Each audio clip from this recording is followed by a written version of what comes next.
हम चर्चा कर रहे थे प्राचीन भारत की शिक्षा व्यवस्था पर, और अभी तक हमने गुप्त काल तक की शिक्षा व्यवस्था पर चर्चा की कि किस तरह वैदिक कालीन शिक्षा व्यवस्था में धीरे धीरे गिरावट आने लग गई थी।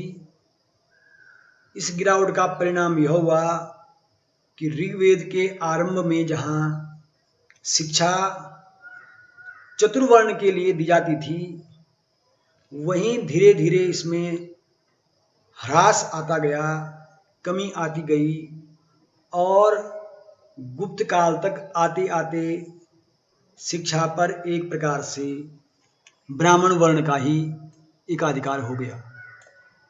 अब शिक्षा प्राप्त करने और शिक्षा देने का उत्तरदायित्व मात्र ब्राह्मण वर्ण पर रह गया था। अन्य वर्णों के लिए शिक्षा केवल एक प्रकार से अपने पैतृक व्यवसाय को अपनाने तक ही सीमित रह गई थी, जिसमें पिता पुत्र को अपने पैतृक व्यवसाय की शिक्षा देता और वह आजीविका के रूप में उसे ही अपनाता था। अब वैदिक ग्रंथों का अध्ययन करना व शास्त्रों का अध्ययन करना मात्र ब्राह्मणों के लिए ही अनिवार्य रह गया था।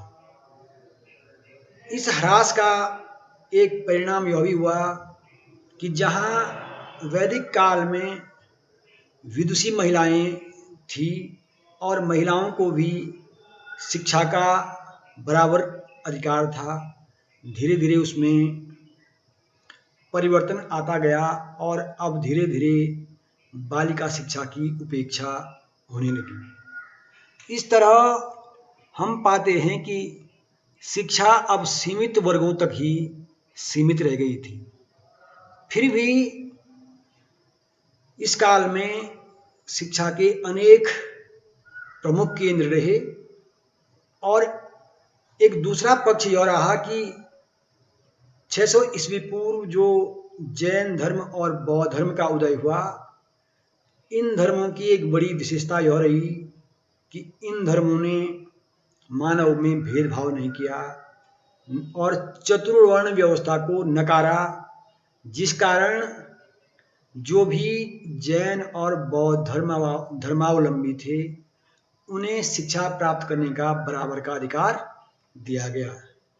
यही नहीं, बौद्ध आश्रमों में, बौद्ध धर्म में महिलाओं को भी प्रविष्ट होने का अधिकार था, और यही कारण था कि अनेक विदुषी महिलाएं बौद्ध भिक्षुणी बनी और उन्होंने बौद्ध धर्म की व अन्य सांस्कृतिक क्रियाकलापों में ही प्रतिभाग नहीं किया, बल्कि बौद्ध धर्म के प्रचार में भी अपना महत्वपूर्ण योगदान दिया।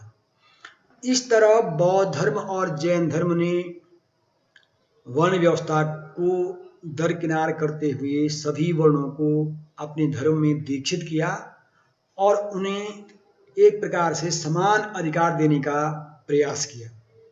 तो इस तरह शिक्षा का दूसरा पक्ष यह भी था, जिसमें बौद्ध विहार या अन्य जो इस तरह के शिक्षा के केंद्र थे, जैसे महायान धर्म की शिक्षा का एक बड़ा केंद्र इस काल में नालंदा विश्वविद्यालय था, जहाँ विभिन्न देशों से आने वाले व विभिन्न भारत के विभिन्न क्षेत्रों से आने वाले विद्यार्थी शिक्षा ग्रहण करते थे। अब इस काल में अर्थात गुप्तोत्तर काल के पश्चात और 1200 ईस्वी तक शिक्षा व्यवस्था किस तरह थी, इसका अध्ययन हम अग्र इन बिंदुओं के अंतर्गत करना चाहेंगे। इस काल में शिक्षा का उद्देश्य बालक का बौद्धिक विकास करना तथा उसे इस तरह की शिक्षा देना कि वह अपने भले बुरे की पहचान कर सके, उसमें नैतिक गुणों का विकास करना, क्योंकि इस काल में जैन धर्म और विशेषकर बौद्ध धर्म का व्यापक रूप से प्रचार प्रसार हुआ और बौद्ध धर्म के अनुयायी इस काल में बड़ी संख्या में भारत में थे, तो इसलिए बौद्ध धर्म की शिक्षाओं के अनुसार भी नैतिकता पर विशेष जोर दिया गया। अहिंसा पर, सत्य आदि पर विशेष जोर दिया गया और सदाचार की सर्वत्र प्रशंसा की गई। सहानुभूति व सहिष्णुता, इन गुणों के विकास पर जोर दिया गया।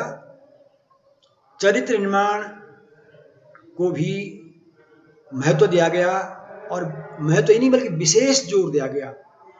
इस काल में वैश्यों को व्यावसायिक शिक्षा पर जोर दिया गया तथा क्षत्रियों को उनके व्यवसाय, उनके क्षत्रिय धर्म के अनुसार अस्त्र शस्त्रों की शिक्षा, इस पर भी जोर दिया गया।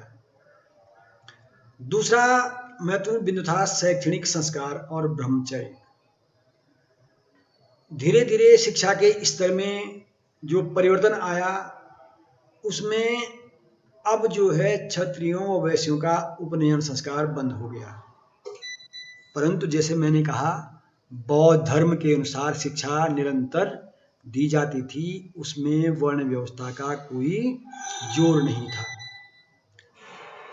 हाँ, जो वैदिक धर्म था उस धर्म में ह्रास हुआ और स्त्रियों व शूद्रों की शिक्षा पर रोक लग गई। 800 ईस्वी के पश्चात हम देखते हैं कि प्रायः ब्राह्मण ही वैदिक ग्रंथों का अध्ययन करते थे। एक प्रकार से अब शिक्षा पर केवल ब्राह्मणों का ही अधिकार रह गया था। परंतु दूसरा पक्ष यह भी है कि बौद्ध एवं जैन धर्म में सभी को शिक्षा का समान अधिकार दिया गया। तीसरा महत्वपूर्ण बिंदु है शिक्षा व्यवस्था। शिक्षा व्यवस्था हेतु इस काल में अनेक सामूहिक संस्थाओं का उदय हुआ, जैसे मैंने कहा बौद्ध विहार या जैसे आश्रम व्यवस्था, और यही नहीं, नालंदा, विक्रमशिला, वल्लभी आदि जो है शिक्षा के महान केंद्र इस युग में हुए हैं। हिंदू मंदिरों में शिक्षा दी जाती थी और साथ ही महाविद्यालयों की स्थापना भी इस काल में की गई। दक्षिण भारत के संदर्भ में विभिन्न ग्रंथों में उल्लेख किया गया है कि लगभग दक्षिण भारत में 1 दर्जन महाविद्यालय स्थापित थे।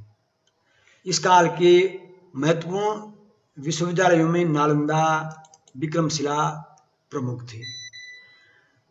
पाठ्य विषय के अंतर्गत षड दर्शन, जिसमें जो 6 दर्शन जो भारतीय दर्शन माने जाते हैं, उनकी शिक्षा प्रमुखता से दी जाती थी। साथ ही साथ तर्कशास्त्र, पुराण, छंदशास्त्र, गणित, ज्योतिष आदि की शिक्षा भी दी जाती थी। यही नहीं, बौद्ध विहारों में बौद्ध धर्म की शिक्षा और शास्त्रार्थ पद्धति से भी शिक्षा दी जाती थी। इस काल में जो शिक्षा प्रणाली थी, उसके अंतर्गत विभिन्न प्रकार के जो महाविद्यालय थे, विश्वविद्यालय थे, उनमें शिक्षा दी जाती थी। जो वैदिक शिक्षा प्रणाली थी, उसके अंतर्गत वेदों का अध्ययन, धर्मशास्त्रों का अध्ययन किया जाता था। परंतु जो बौद्ध धर्म के केंद्र थे, जैसे नालंदा उस समय महायान शाखा का एक महत्वपूर्ण केंद्र था, इस केंद्र में अर्थात नालंदा में वेद, तर्कशास्त्र, आयुर्वेद, अथर्वविद्या, सांख्य दर्शन आदि की प्रमुखता से शिक्षा दी जाती थी। नालंदा में एक पुस्तकों का एक विशाल पुस्तकालय भी था, जिससे विद्यार्थी कई प्रकार की सहायता ले सकते थे। इसके अतिरिक्त काठियावाड़ में वल्लभी नगर शिक्षा का प्रमुख केंद्र था। स्वयं विक्रमशिला विश्वविद्यालय शिक्षा का केंद्र था। नालंदा तो था ही, जिसे गुप्त राजाओं ने तथा बाद के राजाओं ने इस विश्वविद्यालय को चलाने के लिए अनेक गांवों की आय दान दी थी। यही नहीं, कश्मीर भी उस काल में शिक्षा का एक प्रसिद्ध केंद्र था। कश्मीर के शासक शिक्षा को प्रमुखता से स्थान देते थे। क्षेमेंद्र जो प्रसिद्ध विद्वान हुए हैं, उन्होंने कश्मीर में शिक्षा प्राप्त करने वाले गौड़ देश के विद्यार्थियों का एक चित्र प्रस्तुत किया है। यद्यपि यह एक व्यंग्य रूप में भी है, परंतु इससे यह स्पष्ट होता है कि कश्मीर उस काल में शिक्षा का एक बड़ा केंद्र था। वे लिखते हैं कि गौड़ देश के विद्यार्थी शरीर में बहुत निर्बल होते थे, कमजोर होते थे, किंतु जब वे कश्मीर में यज्ञों में आमंत्रित किए जाने से वहाँ का पौष्टिक भोजन ग्रहण करते तो हिष्ट पुष्ट हो जाते थे।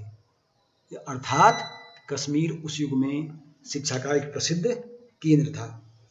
इसके अतिरिक्त संपूर्ण भारत में उस काल में शिक्षा के अनेक केंद्र स्थापित थे।